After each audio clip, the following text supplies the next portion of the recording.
Imagine there is a silica flint glass. When there is a visible light beam incident from air into the glass, the light beam will be refracted. Before we continue, there is one important concept we have to know. Different color have different wavelength. In the visible light, red light has the longest wavelength, which is around 650 nanometer. For the violet light, it has the shortest wavelength, which is around 400 nanometer. The longer the wavelength, the smaller refraction index. Therefore, red light has smaller refraction index than violet light, which implies that the violet light will bend more than the red light. Now, we back to the question.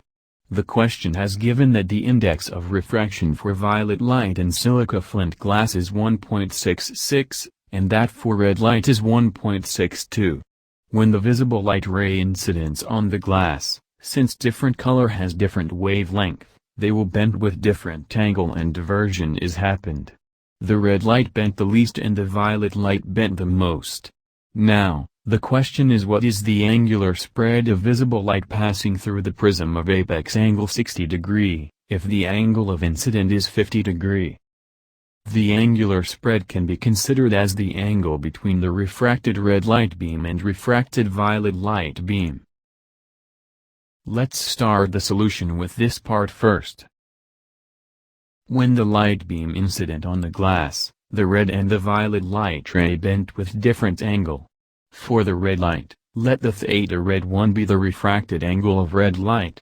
Using Snell's law, n1 sin theta 1 is equal to n2 sin theta 2, after some calculation, we can find that the theta red 1 is 28.22. Then, for the violet light, let the refracted angle of violet light be the theta violet 1. Using Snell's law again, we can find out that the theta violet 1 is 27.48 degree. When the red light ray and violet light ray has reached to the boundary of the glass, they will incident with angle, theta red 2, and theta violet 2 respectively. Since the apex angle is 60 degree, then we know that the theta red 1 plus theta red 2 will be equal to apex angle, which is 680 degree. Therefore, 28.22 plus theta red 2 is equal to 60 degree. Then, theta red 2 will be equal to 31.78 degree. Same method for the violet light.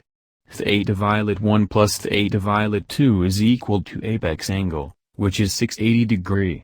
Then, 27.48 plus theta violet 2 is equal to 60 degree. Therefore, theta violet 2 is equal to 32.52 degree. Finally, both of the two light will refract out. However, they will refract with different angle. For the red light, we can let theta red 3 be the final refracted angle. By Snell's law, 1.62 times the sine 31.78 is equal to 1 times sine theta red 3. Then, we can obtain that theta red 3 is equal to 58.56 degree. For the violet light, we has the same method to solve it. Let theta violet 3 be the final refracted angle of the violet light ray. By Snell's law, 1.66 times the sine 32.52 is equal to 1 times sine theta violet 3. Finally, the theta violet 3 is equal to 63.17 degree. Finally, we know the final refracted angle of red light and violet light. The angular dispersion is the difference of the two angle, which means it is theta violet 3 minus theta red 3, and the answer is 63.17 minus 58.56, that is 4.61 degree.